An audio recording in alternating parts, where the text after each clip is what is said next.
There are moments in life when the world grows strangely quiet. The noise of ambition, the laughter of company, the hum of our daily routine, all of it seems to recede. In that silence, something within us stirs, something ancient and persistent. It is as though a voice is waiting at the threshold of our conscience, whispering truths we have long avoided. This is not the voice of compulsion. It will not break down the doors of your heart, nor force its way into your thoughts. It is patient, but it is not careless. It longs for your attention because it knows what is at stake. It is the voice of the one who shaped you, calling you not merely to exist, but to live as you were meant to live. The tragedy of our age is not that people have grown too busy, but that they have grown too distracted. We are forever running after wealth, after applause, after pleasures that vanish as soon as they are tasted. And in all our running, we seldom pause to ask where the road ends. We forget that time, so freely spent, is never earned back. God is hoping you hear this before the years slip away like sand through open hands. You see, every human soul carries within it a hunger. We try to satisfy it with comforts, achievements, and relationships, but these things good, though they were never meant to fill the whole of us. They are signposts pointing to a greater feast. To ignore this is to mistake the candle for the sun, the shadow for the substance. If you have ever felt that restless ache at night, wondering if life has more meaning than what lies on the surface, that is no accident. That restlessness is a summons. It is heaven's way of reminding you that you are more than dust, more than the sum of your appetites. You are a soul meant for eternity, and the Eternal One is calling you even now. But here is the sobering truth. A summons delayed too long can become a summons ignored. The heart does not stay neutral, it hardens. The same whisper that today feels urgent may tomorrow feel faint, and in a year feel absent altogether. That is why time matters. That is why the word is given now, in this moment, and not later. God is hoping you hear this while your ears are still open, while your heart has not yet grown cold. So what must you do? It begins not with grand gestures, but with honesty. Admit that the voice has been calling you. Admit that you have tried to silence it with distractions, excuses, or even cynicism. Then dare to turn, even slightly, in its direction. You will find that even the smallest step toward God is met by a stride from Him. He is not distant. He is near, waiting, yearning to be known. The offer before you is not a set of rules, nor a burden added to your already heavy shoulders. It is life itself. It is forgiveness for what you cannot undo. It is strength for what you cannot face alone. It is love deeper than any you have ever tasted, and it is offered freely, but not forever. For just as seasons change, so too does the chance to choose. God is hoping you hear this in time because He knows the joy prepared for you, and He knows the cost if you refuse it. The question is not whether He is speaking. The question is whether you will listen before the silence becomes permanent. God's voice is gentle and patient, but urgent it calls without forcing. The voice of God has always been unlike any other voice. It does not shout from the heavens with thunder to compel us, nor does it coerce us with irresistible force. Instead, it comes as a gentle nudge, a quiet stirring in the heart, a whisper that seems to rise from somewhere both deep within us and far beyond us. This gentleness is not weakness, it is deliberate. For if God chose to overwhelm us, if He made His presence so undeniable that no one could resist, then our love would not be love but mere compliance. The very fact that He approaches softly is proof of how deeply He values our freedom. He calls, but He waits. He invites, but He does not drag. He offers, but He will not seize. And this is where the urgency comes in, because although His voice is gentle, it carries with it the weight of eternity. Think of how a parent calls to a child who has wandered near a dangerous edge. The words may be spoken softly, but every syllable trembles with urgency. The child may not yet understand the danger, but the parent knows. So too with God, His voice does not come to us as a casual suggestion, but as a loving call that knows what lies ahead if we will not listen. We may think ourselves safe in our distractions, our pursuits, our temporary pleasures, but He sees the cliff edge in the distance, and His whisper is meant to save us long before we reach it. That is why it matters when we choose to respond. The voice that seems patient is also filled with longing that we do not delay until it is too late. It is easy to imagine that urgency always looks like alarm, like flashing lights and loud sirens, but in the things of God, urgency often wears the disguise of quiet persistence. A tug at the conscience, a discomfort after wrongdoing, a sudden awareness of emptiness after chasing success, these are the ways His voice reminds us of our need. We often dismiss them as fleeting emotions, yet they are far more than that. They are signals calling us back, pointing us toward the one who will not force, but who longs for us to choose Him. Each moment of conviction is a gift, a chance to turn, and though it comes gently, it is never without importance. The tragedy of ignoring such a voice is not that it will grow angry and shout louder, but that it may eventually fall silent. The heart that repeatedly resists becomes dull to the whisper, not because the voice loses power, but because our ears grow unwilling to hear. That is why the gentle call carries urgency, not because God is impatient, but because our time to respond is limited. Each day lived without listening is a day closer to the moment when listening is no longer possible. The whisper you hear today is a mercy, a chance to respond while you still can, an invitation clothed in gentleness yet carrying the weight of eternity. Distraction is the great thief of time, making us forget life's true end. Distraction has become the most subtle and effective thief of our age. It does not steal by force or sudden attack, but by quiet erosion. A day here, a moment there, and before long an entire life can be swallowed in endless diversions. It is not that people are deliberately rejecting what is most important, but that they are endlessly postponing it. The heart whispers, "I will consider these things tomorrow." Yet tomorrow comes filled with noise, and the voice of eternity is muffled once again. This is how distraction robs us, not by turning our eyes toward great evils, but by keeping them fixed on lesser things until we forget to look up at all. Consider how easily time slips through our hands. Hours disappear into trivial entertainments, arguments over passing opinions, anxieties about matters we cannot control. These things promise relief, excitement, or even meaning, but once the moment has passed, we find ourselves no richer than before. The irony is that distraction often presents itself as rest, but it exhausts the soul rather than restoring it. True rest comes from aligning ourselves with what is eternal, yet distraction keeps us running in circles, mistaking movement for progress. We are like travelers endlessly rearranging their luggage on the platform, while the train of destiny departs without them. What makes distraction so dangerous is that it feels harmless. Few people would openly choose ruin or destruction, but almost everyone can be tempted into wasting time. The greatest victories of distraction are not measured in sudden collapse, but in slow decay. Days lost to meaningless pursuits become weeks, then months, then years. By the time many awaken to what truly matters, they discover that their best years have been spent chasing mirages. What seemed urgent in the moment, wealth, applause, fleeting pleasures, now appears empty, yet the time devoted to them cannot be recovered. There is also a deeper tragedy at work. When the soul is constantly occupied with noise, it loses the capacity for stillness, and in stillness lies the place where God's voice is most clearly heard. Distraction numbs us not only to the brevity of life, but also to the presence of God. The quiet tug at the conscience, the inner call to seek what is lasting, is drowned out by the constant rush of lesser concerns. It is not that God stops speaking, but that we no longer have ears to listen.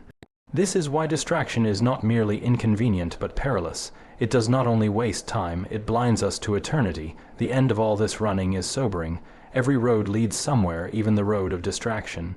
The hours we spend without thought of the eternal are not neutral hours, they carry us toward an end. If the whole of life is spent chasing what fades, then we will reach the end holding nothing but shadows. To live distracted is to live unprepared, to arrive at the threshold of eternity with hands empty, realizing too late that the treasures we spent our lives pursuing cannot follow us beyond the grave. Every soul carries a hunger that only the eternal can satisfy. Every human soul is marked by a hunger that cannot be explained away by mere biology or circumstance. We eat, we drink, we build, we accomplish, yet deep inside there remains a longing that no achievement fully satisfies. This hunger shows itself in moments of quiet when the noise of the world subsides. Even those who seem to have everything, comfort, wealth, admiration, confess to a sense of incompleteness, as though something essential still eludes them. It is this unquenchable yearning that reveals we were made for more than the passing pleasures of the present world. From the earliest stories told around firesides to the most advanced philosophies, humanity has always wrestled with this ache. Some try to silence it with distraction, drowning it in entertainment or busyness. Others attempt to fill it with ambition, seeking power, recognition, or possessions. Yet the more they acquire, the clearer it becomes that satisfaction is always just out of reach. The hunger returns, persistent and demanding, reminding us that we are not simply creatures of flesh and appetite, but beings who carry within themselves a trace of eternity. This is why even the greatest joys of life, family, friendship, beauty, knowledge, while precious and meaningful, cannot be ultimate. They are like streams that refresh us but point toward a greater source. They awaken within us gratitude and wonder precisely because they hint at something higher. To mistake them for the final destination is to miss their true purpose. The gift is real, but the giver is greater. Our souls were fashioned to be filled not merely with good things, but with the presence of the one who is goodness itself. The hunger of the soul is not a flaw but a design. It is a signal that points beyond the material, like a compass that refuses to settle anywhere but true north. When we feel restless despite having what others might envy, that restlessness is not a sign of ingratitude but of calling. It is meant to drive us to seek the only source capable of satisfying it fully. Every attempt to fill it with substitutes, no matter how noble, will eventually end in frustration, for no created thing can bear the weight of eternal desire. History offers endless testimonies of this truth.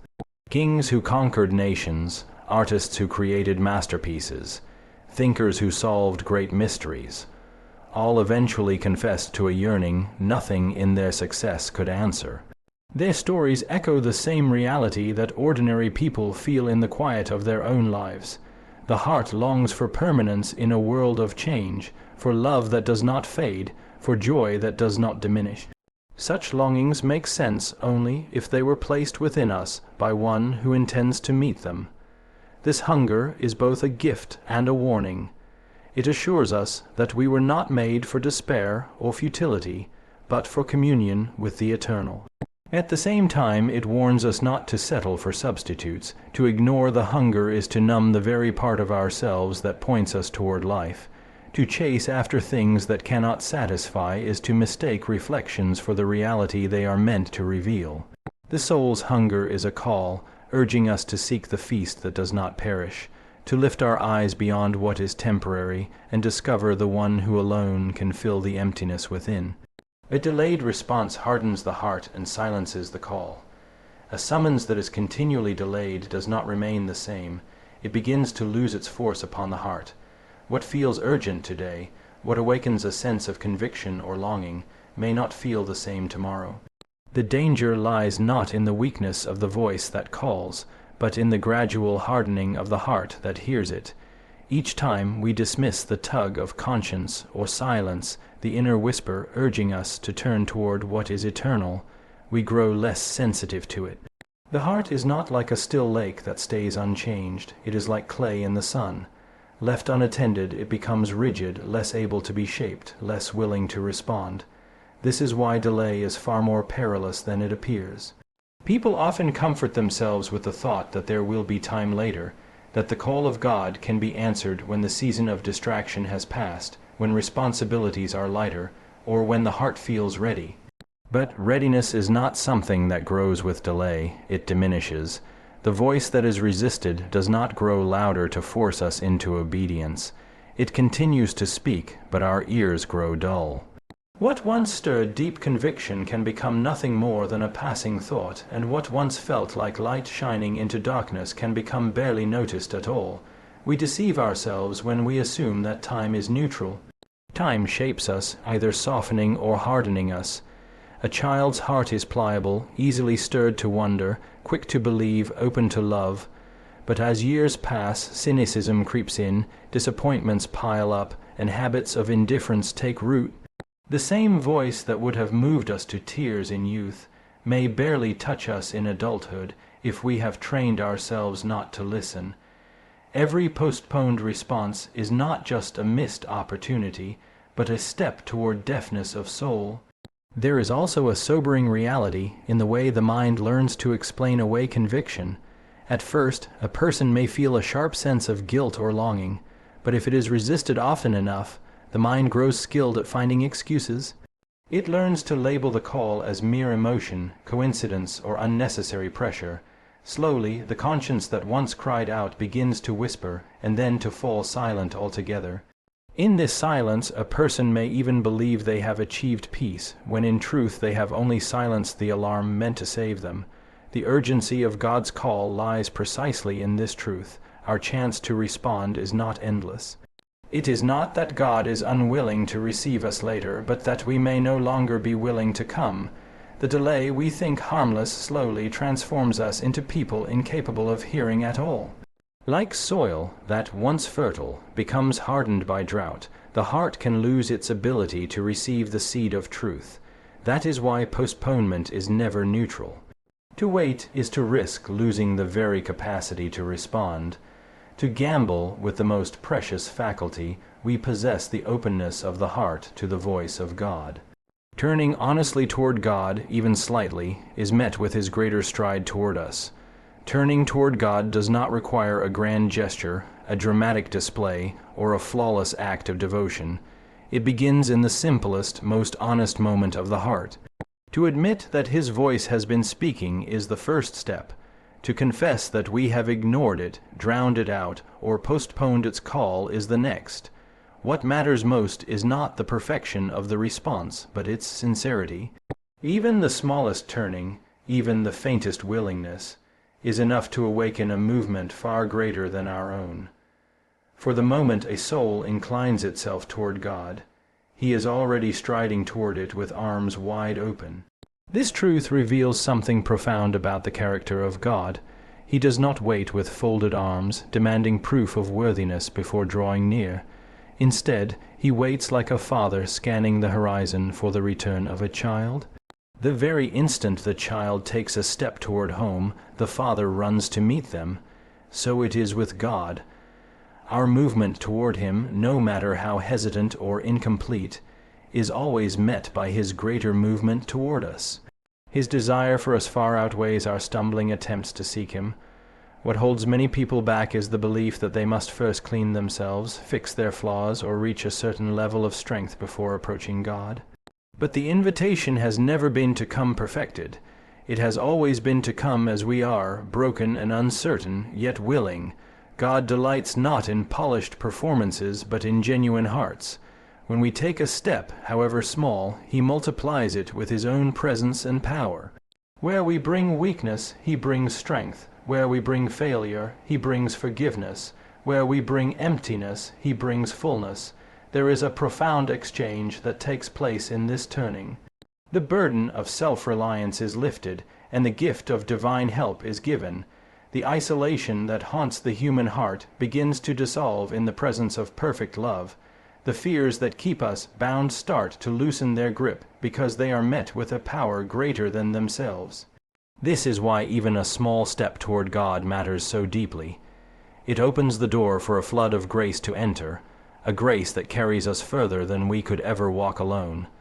The beauty of this truth is that no one is too far gone to take that step. No failure is so great that it disqualifies, no delay so long that it cannot be redeemed. The only barrier is the refusal to turn at all. But for the one who turns, however falteringly, the response of God is immediate and abundant. He does not ration his love nor measure his welcome. He comes running, meeting the seeker with joy, clothing their shame with honor, and replacing their despair with hope. Our small beginning is met with his endless completion, our little offering with his inexhaustible treasure. This is the promise that gives courage to turn, knowing that we will never walk the road alone. For the moment we turn, we discover he has already been coming toward us all along.